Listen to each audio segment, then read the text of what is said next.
चलिए आज हम लोग शुरू करेंगे हिंदी का व्याकरण। यानी मेन जो सिलेबस है वो हम लोग चालू करेंगे। ठीक है, हिंदी के सिलेबस में सबसे पहला जो टॉपिक है आपका वो है हिंदी की वर्णमाला।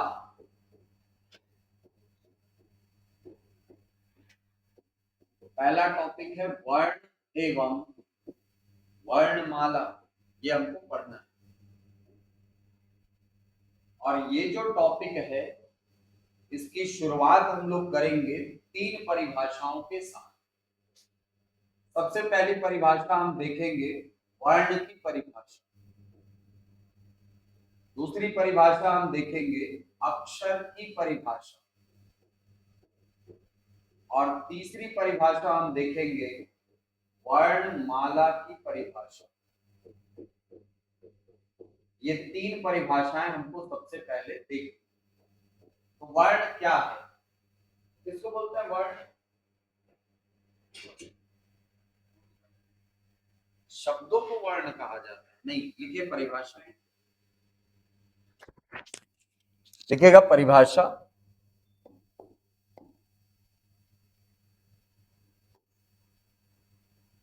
कि ध्वनियों के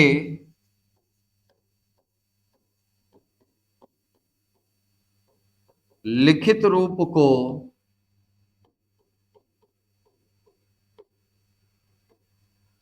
वर्ण कहते हैं।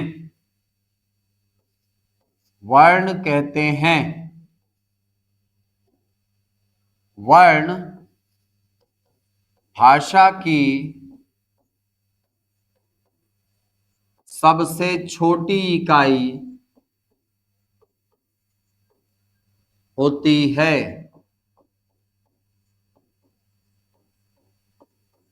वर्ण भाषा की सबसे छोटी इकाई होती है। ठीक है, तो वर्ण की परिभाषा में आपने ये लिखा। अब आते हैं अक्षरों। अक्षरों की परिभाषा लिखिएगा। लघुत्तम वाक ध्वनि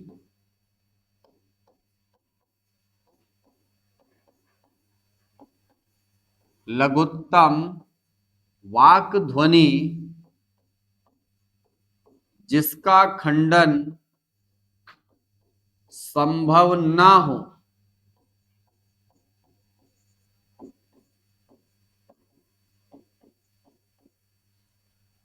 अक्षर कहलाते हैं।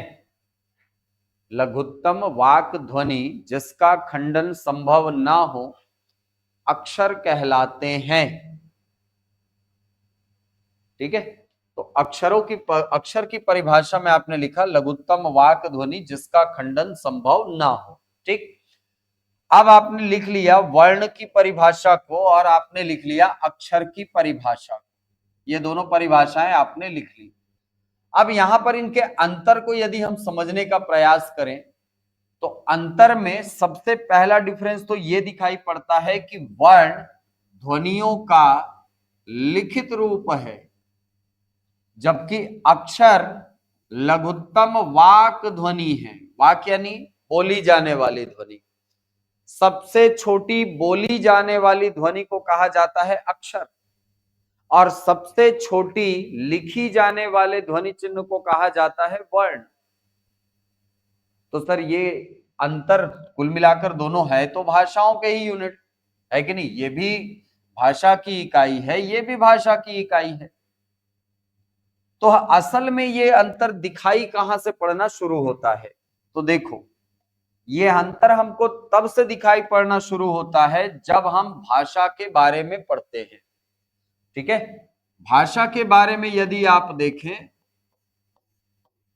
भाषा भाषा को जब आप परिभाषित करते हैं तो भाषा की परिभाषा दी जाती है कि ऐसा माध्यम जिसके द्वारा हम अपने भावों को दूसरों तक अभिव्यक्त करें।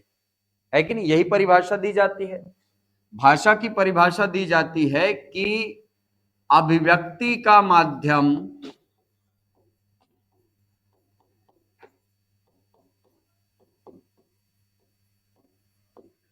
जिसके द्वारा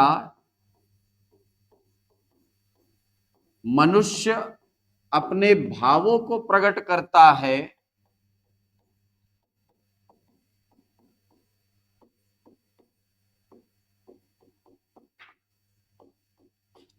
भाषा कहलाती है। ये परिभाषा दिखती है हमको भाषा की। अब ये जो परिभाषा है ये लगभग 2000 साल पहले दी गई परिभाषा है और आज भी उतना ही प्रासंगिक है जितनी कि ये 2000 साल पहले थी। ये परिभाषा असल में मूलभूत रूप से दी गई है किसके द्वारा?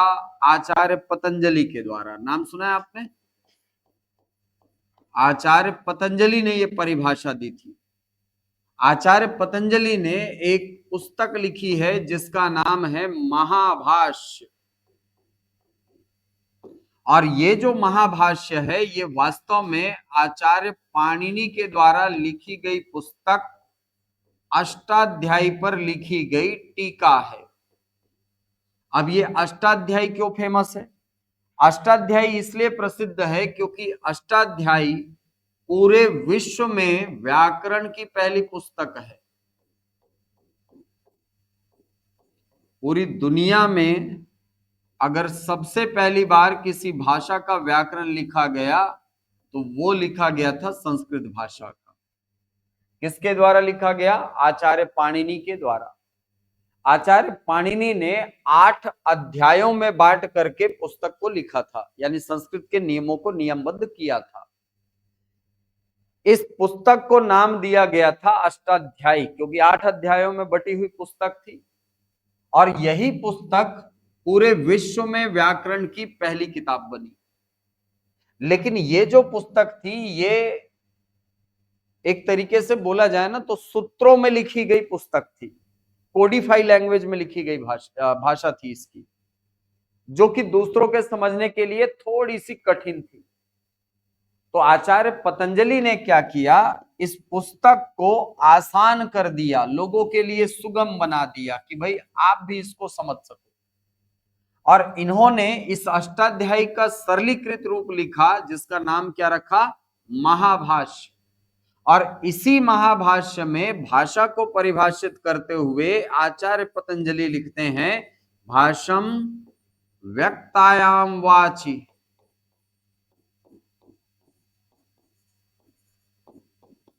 भावम मनेन उपजन्ते।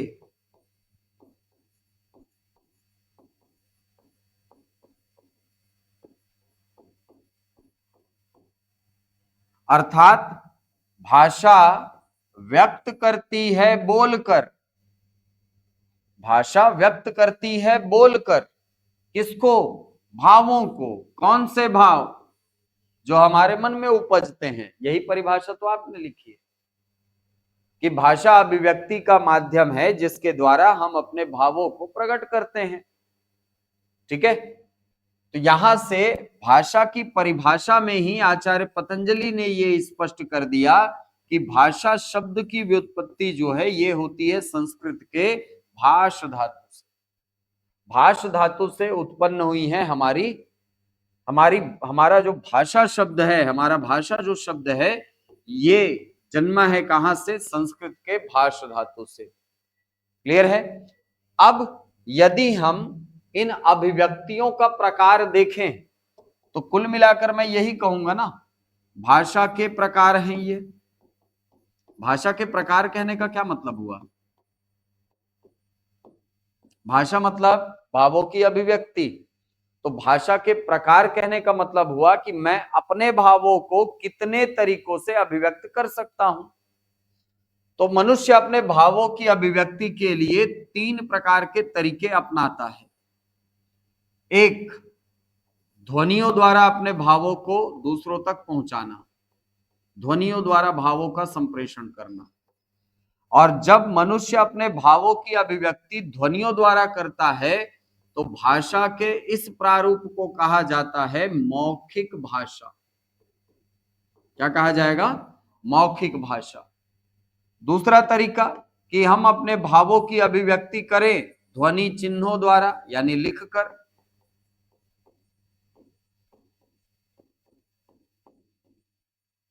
और ध्वनि चिन्हों द्वारा जब भावों की अभिव्यक्ति की जाती है तो भाषा के इस प्रारूप को कहा जाता है लिखित भाषा।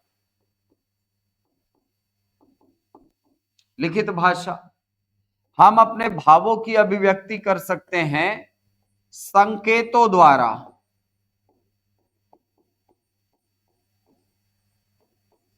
और संकेतों द्वारा जब भावों की अभिव्यक्ति होती है तो इसको नाम दिया जाता है सांकेतिक भाषा। तो ये तीन ऐसी विधियां हैं जिसके माध्यम से मनुष्य अपने भावों को अभिव्यक्त करता है। तो यहां से भाषा के प्रकार यदि देखें तो कितने प्रकार दिख रहे हैं, लेकिन तीन नहीं लेना है आंसर में। आंसर लेना है केवल दो, केवल मौखिक भाषा और लिखित भाषा ही भाषा के ऐसे प्रारूप हैं जिनको भाषा के प्रकारों में शामिल किया जाता है। सांकेतिक भाषा को भाषा के प्रकारों में शामिल नहीं किया जाता। अब ऐसा क्यों सर? ऐसा इसलिए क्योंकि कामता प्रसाद गुरु ने मना किया है। तो ये इतना बड़ा आदमी है क्या सर, इसकी बात मानेंगे हम लोग? मानना पड़ेगा। क्यों? क्योंकि कामता प्रसाद गुरु वही व्यक्ति है जिन्होंने हिंदी का व्याकरण लिखा है। अब जिसने हिंदी का व्याकरण लिखा है उसकी बात तो मानना ही पड़ेगा ना। तो आचार्य कांता प्रसाद गुरु कहते हैं कि चूंकि सांकेतिक भाषा का व्याकरण लिख पाना संभव नहीं है, इसीलिए सांकेतिक भाषा को भाषा के प्रकारों में शामिल नहीं किया जाना चाहिए। भाषा के प्रकारों में शामिल होते हैं केवल मौखिक भाषा और लिखित भाषा। तो आचार्य कामता प्रसाद गुरु के अनुसार भाषा के कितने प्रकारों को मान्यता दी गई है? दो प्रकारों के। और इसीलिए एग्जाम्स में ये जब क्वेश्चन आता है तो हर बार व्यापम आंसर कितना लेता है? दो, तीन कभी नहीं लेता। ठीक है, अब ध्यान देना, यदि आप इसको ध्यान से समझें तो ध्वनियों द्वारा भावों का संप्रेषण हो रहा है, मौखिक भाषा, और ध्वनि चिन्हों द्वारा भावों का संप्रेषण हो रहा है, इसको नाम दिया आपने लिखित भाषा। अब ये ध्वनि चिन्ह, ध्वनियां तो समझ में आ गई। ध्वनि चिन्ह क्या होते हैं सर? ध्वनि चिन्ह ऐसे चिन्ह होते हैं जो किसी ध्वनि को रिप्रेजेंट करते हैं। जैसे मान लो हमारे मुंह से ध्वनि निकली का, हमने कहा इसको ऐसे लिखा जाएगा। हमने कहा मुंह से ध्वनि निकली का, इसको ऐसा रिप्रेजेंट किया जाएगा। की ऐसा रिप्रेजेंट करेंगे, की ऐसा रिप्रेजेंट करेंगे, पा ऐसा रिप्रेजेंट होगा। तो ये जो चिन्ह हैं इन्हें ही क्या कहा जाएगा? ध्वनि चिन्ह कहा जाएगा। ये कहलाएंगे ध्वनि चिन्ह। ठीक है, ये ध्वनियां नहीं है, ये ध्वनि चिन्ह है। ध्वनियों को रिप्रेजेंट करने के लिए जिन चिन्हों का निर्माण किया गया है उनको कहा जाता है ध्वनि चिन्ह। और ध्वनि चिन्हों की सबसे बड़ी खासियत होती है कि ये एक ध्वनि विशेष से आबद्ध होते हैं। आप इसको पा नहीं पढ़ सकते और इसको का नहीं पढ़ सकते। ये एक विशेष ध्वनि को इंगित कर रहा है। आप इसको की नहीं पढ़ सकते, इसको कु नहीं पढ़ सकते। क्यों? ये विशेष ध्वनि से आबद्ध हैं। अब इन्हीं दोनों भाषाओं को आधार बना करके वापस आइए वर्ण और अक्षर की परिभाषा। तो वर्ण की परिभाषा आपने कही कि ध्वनियों के लिखित रूप को क्या कहा जाता है? वर्ण। इसका सीधा सा मतलब है कि वर्ण का संबंध जो होता है ये होता है लिखित भाषा से। समझ आई बात? और अक्षर के बारे में आपने कहा कि ये लघुत्तम वाक ध्वनि है, यानी बोली जाने वाली सबसे छोटी ध्वनि। इसका मतलब अक्षर का संबंध किससे है? मौखिक भाषा से है। ये सबसे पहला अंतर है सर, ये सबसे पहला अंतर कि ध्वनियों का संबंध, ध्वनि चिन्हों का यानी वर्णों का संबंध होता है लिखित भाषा से, लेकिन अक्षरों का संबंध होता है मौखिक भाषा से। ये पहला डिफरेंस। और दूसरा जो डिफरेंस है वहां से बनता है आपके व्यापम के पैटर्न का पहला क्वेश्चन। क्या पूछता है आपको? ध्यान देना, आपको ऐसे शब्द दे देगा जैसे राज कमल, शब्द में विकल्प ए 10 वर्ण और 10 अक्षर हैं, विकल्प बी 10 वर्ण 5 अक्षर हैं, विकल्प सी 5 वर्ण 10 अक्षर हैं और विकल्प डी 5 वर्ण और 5 अक्षर हैं। ये क्वेश्चन पूछेगा।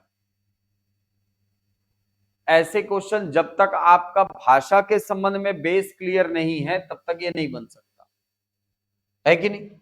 ऐसे क्वेश्चन को सॉल्व करने के लिए हमको शब्द में वर्णों और अक्षरों की संख्या निकालने आना चाहिए। ठीक है, अब ध्यान से यदि देखें तो इस अंतर को आसानी से समझा जा सकता है। जैसे एक छोटा उदाहरण लेते हैं, राम। राम राम लिखने के लिए मुझे 4 अलग अलग ध्वनि चिन्हों की आवश्यकता पड़ी है। ध्यान से देखो, र की आवश्यकता पड़ी, आ के मात्रा की आवश्यकता पड़ी, म के चिन्ह की आवश्यकता पड़ी और खड़ी डंडी के रूप में मुझे आवश्यकता पड़ी आ की, है कि नहीं। तो राम लिखने के लिए मुझे कितने चिन्हों की आवश्यकता पड़ी? 4। तो मैं ये कहूंगा कि राम शब्द में वर्णों की संख्या जो है ये है कितनी? 4 है, क्योंकि लिखित भाषा की इकाई है वर्ण। तो राम शब्द को लिखने के लिए मुझे जितने चिन्ह चाहिए होंगे वो सब आएंगे किसके अंतर्गत? वर्णों की संख्या के अंतर्गत।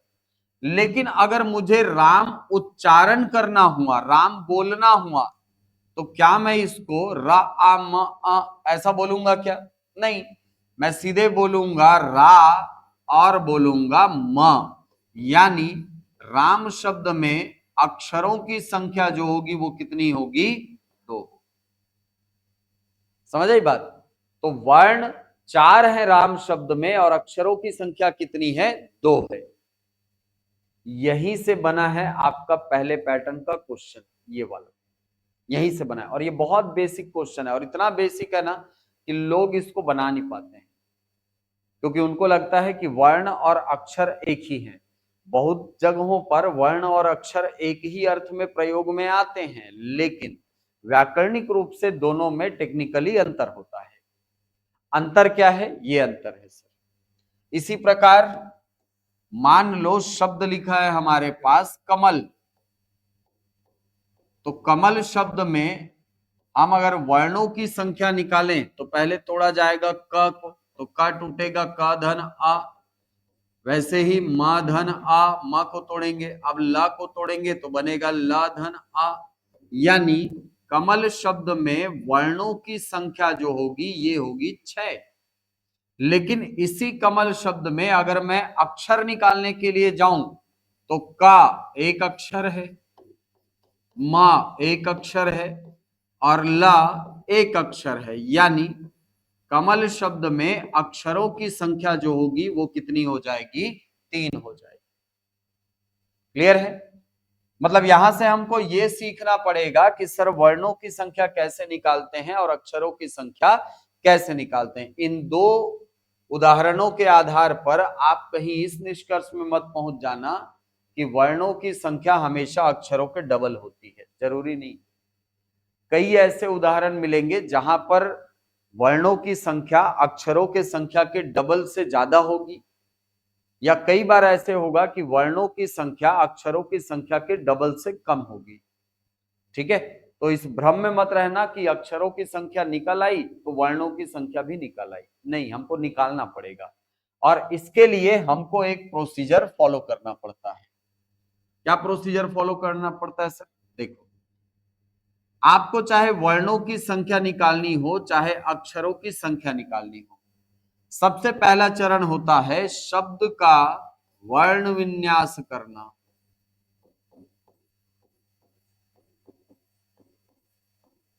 सबसे पहला चरण क्या होगा? शब्द का वर्ण विन्यास करना। जैसे राजकमल शब्द है ना, तो राजकमल शब्द का मैं सबसे पहले क्या करूंगा? वर्ण विन्यास करूंगा। कैसे करते हैं सर? तो एक एक अक्षर को पकड़ के तोड़ते जाओ। सबसे पहले टूटेगा रा, तो ये बनेगा र धन आ। ध्यान यहां पर ये रखना, ये मात्रा कितनी भी बड़ी हो जाए उसको तोड़ना नहीं है। नहीं तो कई सारे लोग इसमें क्या गलती करते हैं, आ को तोड़ के आ धन आ लिखने की कोशिश करते हैं और वहां से वर्णों की संख्या और अक्षरों की संख्या दोनों में गड़बड़ हो जाता है। ठीक है, तो रा धन आ, जा को तोड़ेंगे इसके बाद इसको, तो ये टूटेगा जा धन आ। फिर तोड़ेंगे का को, तो ये टूटेगा का धन आ। ऐसे ही तोड़ा जाएगा मां को, तो मां धन आ। और फिर तोड़ा जाएगा ला को, ये बनेगा ला धन आ। तो ये जो राजकमल शब्द है, इसमें इसका आपने वर्ण विन्यास कर लिया। अब जब हमको वर्णों की संख्या निकालनी है,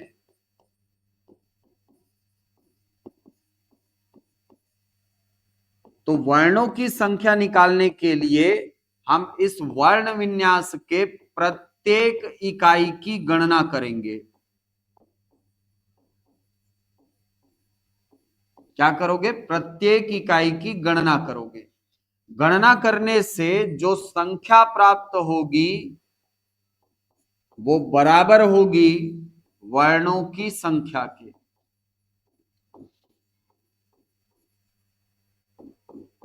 ठीक है, आपने वर्ण विन्यास कर दिया ऐसे। अब जब वर्णों की संख्या आपको निकालनी है तो आपको क्या करना पड़ेगा? हर एक यूनिट को गिनना पड़ेगा। कैसे? 1 2 2 3 4 5 6 7 8 9 10। तो वर्णों की संख्या इस राजकमल शब्द में कितनी आ गई? 10 आ गई। ठीक है, अब अक्षरों की संख्या निकालने के लिए जाएंगे। तो अक्षरों की संख्या कैसे निकलेगी सर? देखो,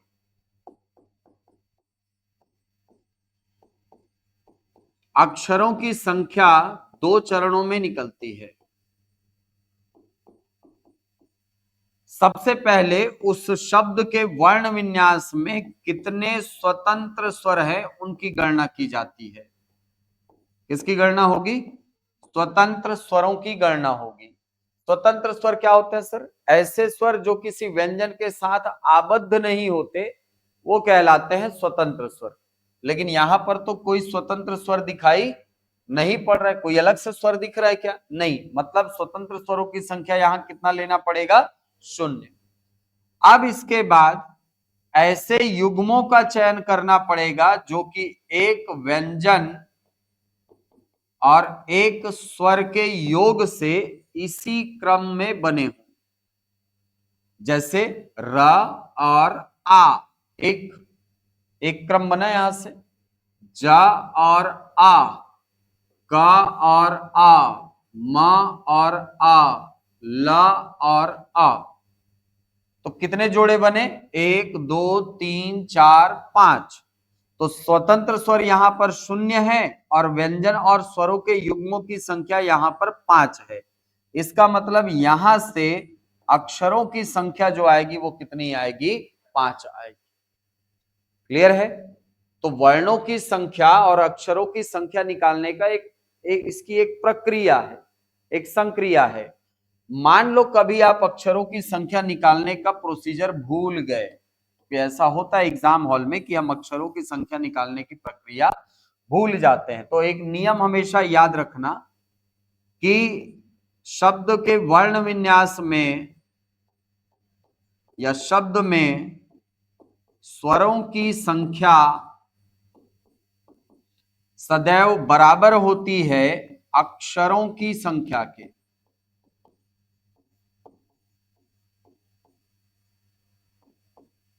अक्षरों की संख्या के बराबर होती है।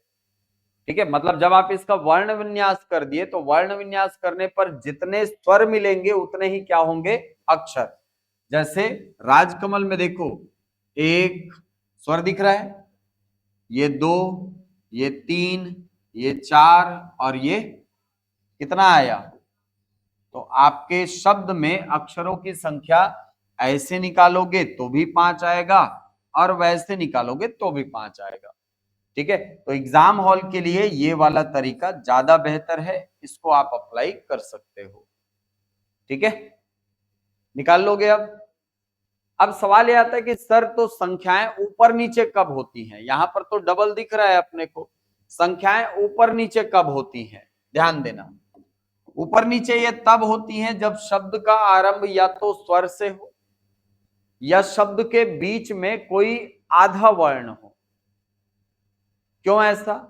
क्योंकि ऐसी स्थिति में, जैसे मान लो एक शब्द है, इसको उदाहरण से समझो, समझ में आ जाएगा। जैसे मान लो हमारे पास शब्द लिखा हुआ है आकाश। अब इसका जब वर्ण विन्यास किया जाएगा तो सबसे पहले लिया जाएगा किसको? आ को, लेकिन इसको आप तोड़ेंगे नहीं, आ वैसे का वैसा रहेगा। अब तोड़ेंगे का को तो ये बनेगा क धन आ, फिर तोड़ेंगे शा को तो ये बनेगा शा धन आ, बन गया। यहां पर अगर मैं वर्णों की संख्या निकालूं तो वर्ण निकलेगा कितना? 5, 1 2 3 4 5, प्रत्येक इकाई की गणना। और यदि मैं यहां से अक्षरों की संख्या निकालूं तो अक्षरों की संख्या निकलेगी 3, 1 2 3, 3 स्वर है, मतलब 3 अक्षर हैं। ठीक है, लेकिन यहीं पर मान लो शब्द लिखा हुआ है, शब्द लिखा हुआ है संत, या ये ऐसा लिखा है संत, तो अगर मैं इसका वर्ण विन्यास करूं तो ये बनेगा सा धन आ धन न धन ता धन आ। यहां पर वर्णों की संख्या आएगी 5, लेकिन अक्षरों की संख्या यहां पर आएगी केवल 2, 1 और ये 2, 2 ही स्वर है। इसीलिए मैंने कहा कि आप इस गफलत में मत रहना कि हर बार वर्णों की संख्या डबल होगी अक्षरों से। हो सकता है डबल से ज्यादा हो, यहां देखो, हो सकता है डबल से कम हो, वहां देखो। ठीक है, तो ऐसे क्वेश्चन को सॉल्व करते समय हमको थोड़ी सी सावधानी रखनी होती है। बन जाएगा अब क्वेश्चन ये वाला, वर्णों की संख्या अक्षरों की संख्या आप निकाल लेंगे, निकाल लोगे ना? ठीक है, अच्छा चलो फिर लिखो शब्द, निकालो शब्द में वर्णों और अक्षरों की संख्या। शब्द लिखो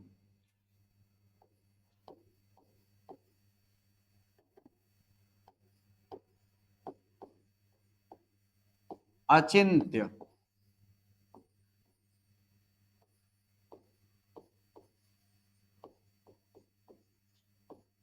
अनुग्रह,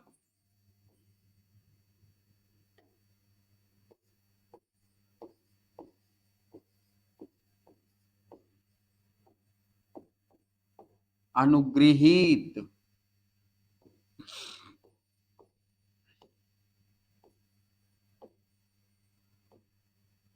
कर्म, कर्मारंभ लिख दो इसको,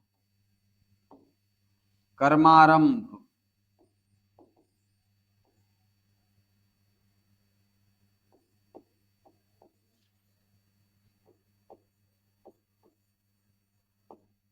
जाह्नवी,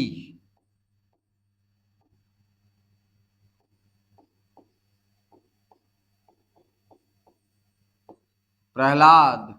चलो बनाओ तो।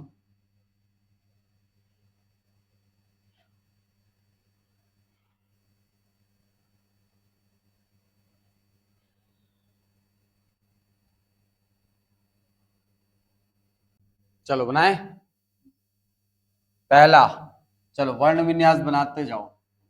अचिंत्य, आधन ई की च, चाधनी, अरे इसका उच्चारण करो ना, इच होता है कि ची होता है? चाधन ई, धन ना, धन धन धन, ठीक, गिनो 1 2 3 4 5 6 7, वर्ण आ जाएंगे 7, और अक्षर गिनो, स्वरों को गिन लो बस, 1 2 3, 3 स्वर हैं, मतलब 3 अक्षर हैं यहाँ। ठीक है। अनुग्रह, ध्यान देना, ये वाली मात्रा अलग है र की और ये वाली मात्रा अलग है।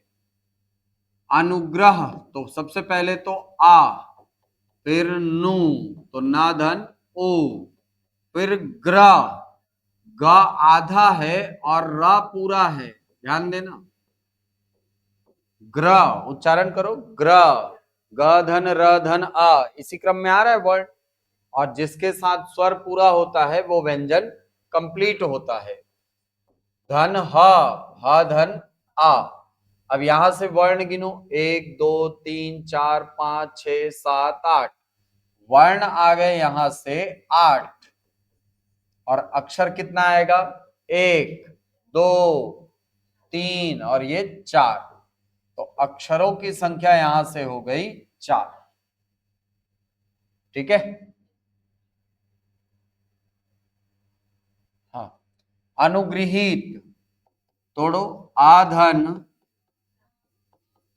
नाधन उ, धन ग धन, री रानी है, ग्री ये वाली मात्रा है ना, धन आधन, दीर्घ ई, धन ता धन आ, वर्णों की संख्या 1 2 3 4 5 6 7 8 9, वर्ण आगे कितने, 9, और अक्षर आएंगे 5, आएगा 5, 1 2 3 4 5।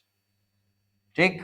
कर्मारंभ, तो का धन आ, धन राधन, माधन आ, धन राधन आ, धन माधन, भाधन आ। गिनो वर्णों की संख्या, वर्ण आ गए 10, और अक्षर कितने आएंगे, 4, 4, 1 2 3 4, खत्म। ठीक है। जाह्नवी, जाधन, आधन, हाधन, नाधन, आधन, वाधन, दीर्घ ई।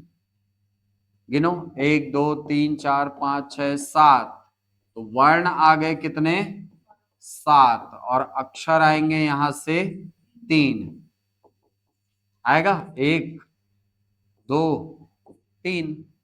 प्रहलाद, पाधन, राधन आ, धन ह, धन ल धन आ, धन द धन आ, ऐसा होगा। ठीक है। यहां से वर्णों की संख्या निकालो, कितने आएंगे, 1 2 3 4 5 6 7 8, और अक्षर कितने आएंगे, 1 2 3। समझ आए कैसे निकालना है, समझ आ गया ना कैसे निकालना है। तो ये वर्णों की संख्या और अक्षरों की संख्या निकालने का तरीका है, और ऐसे क्वेश्चंस को इसी पैटर्न से आप टारगेट कर सकते हो। आपको मैंने तो बहुत कठिन पैटर्न भी बता दिया, यहाँ ये सब बता दिया, ऐसे वाले, है ना, ऐसे वाले वर्ण, ये आपको दिख रहा है। ठीक है, आधे वर्ण वाले, तो इनको ध्यान रखना, और इसी पैटर्न से जा करके आपका पहला जो क्वेश्चन है वो टारगेट होगा। क्लियर है। तो वर्णों की संख्या और अक्षरों की संख्या ऐसे निकाली जाती है, प्रैक्टिस करना। अब सवाल आएगा, सर इसके लिए क्वेश्चन कहाँ मिलेगा, क्वेश्चन की जरूरत बाहर से है क्या, खुद सोचो, क्वेश्चन की जरूरत बाहर से है क्या, नहीं, आसपास इतने सारे शब्द हैं, शब्द उठाओ, तोड़ना चालू करो। ठीक है, चलो, तो अब डिफरेंस समझ आया वर्ण में और अक्षर में। वर्ण क्या है, वर्ण लिखित भाषा की इकाई है, लेकिन अक्षर मौखिक भाषा की इकाई है। मौखिक भाषा से संबंध होता है अक्षरों का, और लिखित भाषा का संबंध होता है वर्णों से। अब आते हैं वर्णमाला में। तो वर्णमाला क्या है, तो वर्णमाला की परिभाषा कहती है कि वर्णों के व्यवस्थित या क्रमबद्ध समूह को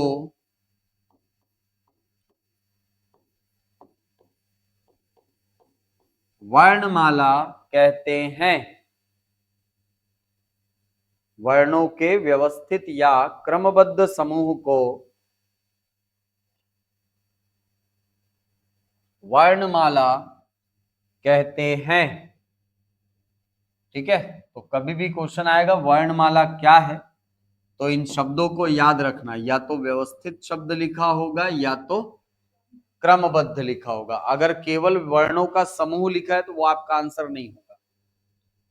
सही आंसर क्या होगा? वर्णों का व्यवस्थित या क्रमबद्ध समूह। ठीक, अब सवाल ये आता है कि सर हम वर्णों का व्यवस्थित या क्रमबद्ध समूह क्यों बोलते हैं वर्णमाला को? वर्णमाला को वर्णों का व्यवस्थित या क्रमबद्ध समूह इसलिए कहा जाता है क्योंकि हिंदी की वर्णमाला में वर्णों को अनेक प्रकार की व्यवस्थाओं में व्यवस्थित करके रखा गया है। बहुत सारी व्यवस्थाएं आपने सुना होगा, अल्प प्राण, महाप्राण, स्वरों को एक जगह पर रखा गया है, व्यंजनों को एक जगह पर रखा गया है। यानी हर वर्ग का पांचवा वर्ण नासिका से उच्चारित होता है, एक वर्ग का वर्ण एक ही जगह से उच्चारित होगा। पढ़ा होगा ना, क वर्ग कंठ से, च वर्ग तालु से, ट वर्ग मूर्धा से, ये याद होता है। तो हर वर्ग का अपना एक निश्चित उच्चारण स्थल है और हर वर्ग का पांचवा वर्ण ऐसा है जिसका उच्चारण नासिका की ओर से होता है, यानी वायु नासिका के मार्ग की ओर गति करती है। अनेक व्यवस्थाएं हैं जिसके अंतर्गत हमने वर्णमाला में वर्णों को व्यवस्थित करके रखा है, और यही कारण है कि वर्णमाला को वर्णों का समूह मात्र न कह करके हम वर्णों का व्यवस्थित समूह या क्रमबद्ध समूह के नाम से इसको जानते हैं। अब यदि हमारी हिंदी की वर्णमाला में वर्णों की संख्या देखें, कितने वर्ण होते हैं वर्णमाला में? हिंदी की वर्णमाला में कितने वर्ण हैं? 53 हो गए हैं भाई, ध्यान रखना, 52 नहीं रहे, अब 53 वर्ण हो गए हैं। एक वर्ण और जोड़ा गया है हमारी वर्णमाला में। ये जो 53 वर्ण हैं, इनको छोटे छोटे भागों में बांट करके इनका अध्ययन किया जाता है। छोटे छोटे भागों में आप इनको बांटते हैं। सबसे पहले भाग में रखा जाता है स्वर वर्णों को। स्वरों की संख्या हमारी वर्णमाला में है 11, और ये जो 11 स्वर हैं इनमें शामिल हैं आ, याद है सबको, ई, उ, री, फिर ए, ऐ, ओ, आओ। ये 11 वर्ण क्या कहलाते हैं? स्वर कहलाते हैं। ठीक है, हो गए ना 11, 1 2 3 4 5 6 7, 7 4 11। ठीक है, तो ये 11 वर्ण कहलाते हैं स्वर। दूसरे भाग में रखा जाता है अयोगवाह वर्णों को।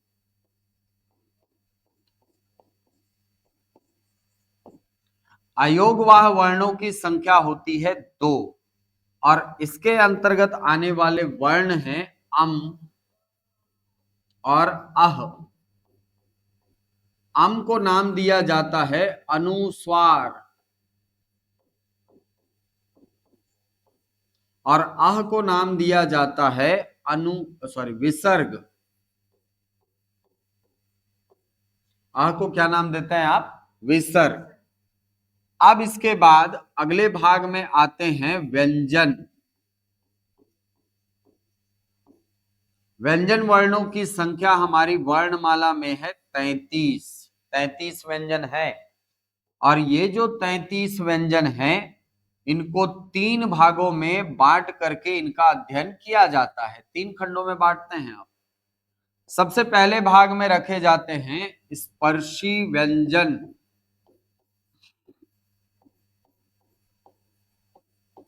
स्पर्शी व्यंजनों की संख्या हमारी वर्णमाला में होती है 25, और ये 25 वर्ण 5 गुणा 5 के वर्ग में हमारी वर्णमाला में अवस्थित होती हैं।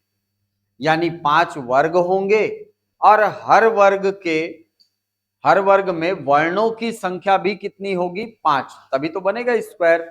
वर्ग माने स्क्वायर, ठीक है। तो स्पर्शी व्यंजन वर्ग में 25 वर्ण हैं, 5 वर्गों में बटे हैं। ये 5 वर्ग कौन से? पहला वर्ग है क वर्ग, दूसरा वर्ग है च वर्ग, तीसरा वर्ग है ट वर्ग, फिर त वर्ग और फिर प वर्ग। क वर्ग के अंतर्गत क, ख, ग, घ, अंग ये वर्ण आते हैं। च वर्ग में च, छ, ज, झ, इया। ट वर्ग में ट, ठ, ड, ढ, ण।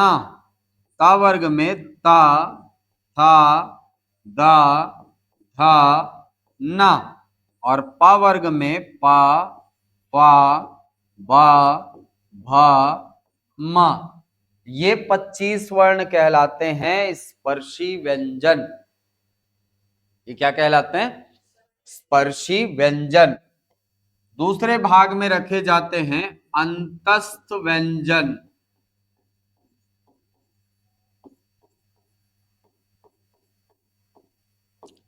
अंतस्थ व्यंजनों की संख्या हमारी वर्णमाला में होती है 4, और इसके अंतर्गत आने वाले वर्ण हैं या, रा, ला, वा। ये 4 वर्ण कहलाते हैं अंतस्थ व्यंजन। अगले भाग में रखे जाते हैं ऊष्म व्यंजन। ऊष्म व्यंजनों की संख्या भी हमारी वर्णमाला में है 4, और इसके अंतर्गत आते हैं श, श, स और ह। ये 4 वर्ण कहलाते हैं ऊष्म व्यंजन। तो 25, 4 29 और 29 4 33, कुल मिलाकर ये 33 व्यंजन हमारी वर्णमाला में व्यंजनों के नाम से रखे गए हैं, ठीक है। अब अगले भाग में कौन रखा जाता है? तो अगले भाग में अब आते हैं संयुक्त व्यंजन। अगले भाग में कौन आते हैं? संयुक्त व्यंजन। संयुक्त व्यंजनों की संख्या हमारी वर्णमाला में है 4, और इसके अंतर्गत आते हैं क्ष, त्र, ज्ञ और श्र। ये वर्ण आते हैं। इसके बाद अगले भाग में रखे जाते हैं उत्क्षिप्त व्यंजन। उत्क्षिप्त व्यंजन। उत्क्षिप्त व्यंजनों की संख्या हमारी वर्णमाला में है, ठीक है। तो ये 53 वर्ण हमारी वर्णमाला के हिस्से हैं। अब हमको पढ़ना कैसे है? देखो, सबसे पहले ध्यान देना, इनको पढ़ने का तरीका क्या होता है, वर्णमाला को पढ़ने का एक्चुअल तरीका क्या है। वर्णमाला को अगर पुराने पैटर्न के हिसाब से पढ़े, है ना, जो पुराने कन्वेंशनल पैटर्न में क्वेश्चन आते थे, वहां पर सीधा पूछता था कि अंतस्थ व्यंजन कौन है, ऊष्म व्यंजन कौन है, यारा लवा को किस नाम से जाना जाता है, लघु स्वर कौन है, दीर्घ स्वर कौन है, संयुक्त स्वर कौन है, संयुक्त व्यंजन कौन सा है। ये पुराना पैटर्न है। अब नए पैटर्न में आपको 3-4 चीजों को इंक्लूड करना है, ध्यान रखना।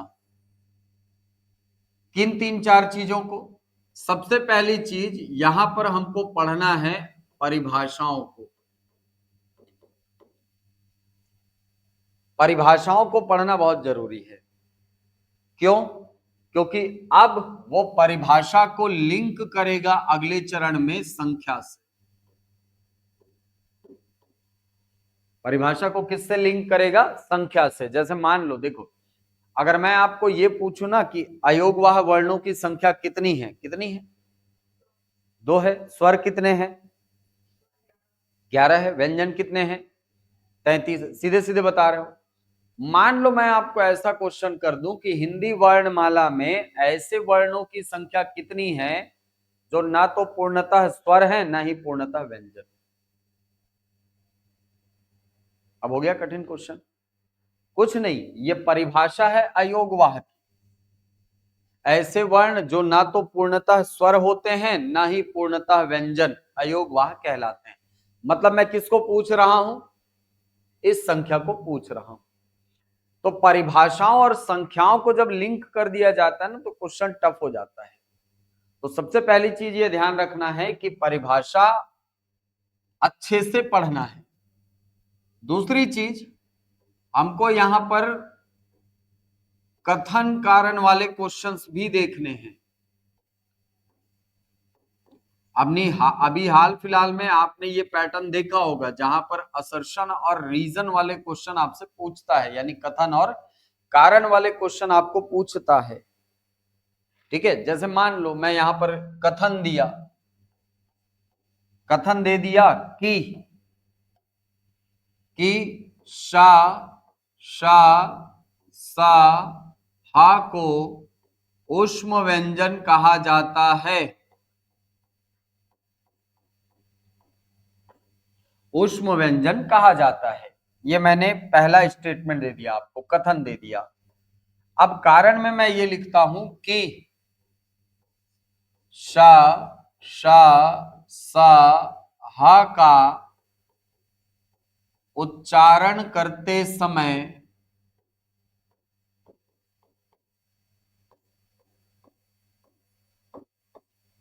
समय जिह्वा का वायु से कोई संपर्क नहीं होता। अब यहां पर विकल्प देखो, विकल्प ए बी सी डी। विकल्प कैसे देता है? कथन सही है, कारण भी सही है और कारण कथन की सही व्याख्या कर रहा है। ये पहला विकल्प। विकल्प बी देगा कथन सही है, कारण भी सही है, लेकिन कारण कथन की सही व्याख्या नहीं कर रहा है। विकल्प सी देगा कथन सही है किंतु कारण गलत है। विकल्प डी देगा कथन गलत है लेकिन कारण सही। बताइए आंसर इसका। सी आंसर है, कथन सही है कारण गलत है। सही है ना? जीवा का वायु से संपर्क नहीं होता क्या? होता है सर, होता है। मान लो इसी क्वेश्चन को मुझे टफ करना हुआ तो मैं कैसे पूछूंगा? ध्यान देना, शा शा सा हा का उच्चारण करते समय जिह्वा और वायु का संघर्ष होता है। संपर्क ना बोल करके मैं क्या बोलूंगा? संघर्ष होता है। ये पूरा लाइन रहेगा, उसके बाद संघर्ष होता है। अब बताओ आंसर। ए गलत है, आंसर होगा बी। दोनों स्टेटमेंट सही हैं लेकिन व्याख्या सही नहीं है। क्यों? उसको ऊष्म व्यंजन इसलिए कहा जाता है क्योंकि इनका उच्चारण करते समय मुख से गर्म हवा बाहर निकलती है, ना कि इस कारण से कि जिह्वा और वायु का संघर्ष होता है। अगर जिह्वा और वायु के संघर्ष के आधार पर इनका नामकरण देखें तो इनको संघर्षी व्यंजन नाम दिया जाता है। ठीक है, तो सही व्याख्या है क्या? नहीं है सर, सही व्याख्या नहीं है। तो ऐसे क्वेश्चन आपको अब देना शुरू कर चुका है, और ऐसे क्वेश्चन को यदि आपको डील करना है तो आपको बेस मजबूत करना होगा, है कि नहीं? बिना बेस मजबूत किए आप इस हिस्से से क्वेश्चन नहीं बना सकते, आपको बेस मजबूत करना होगा।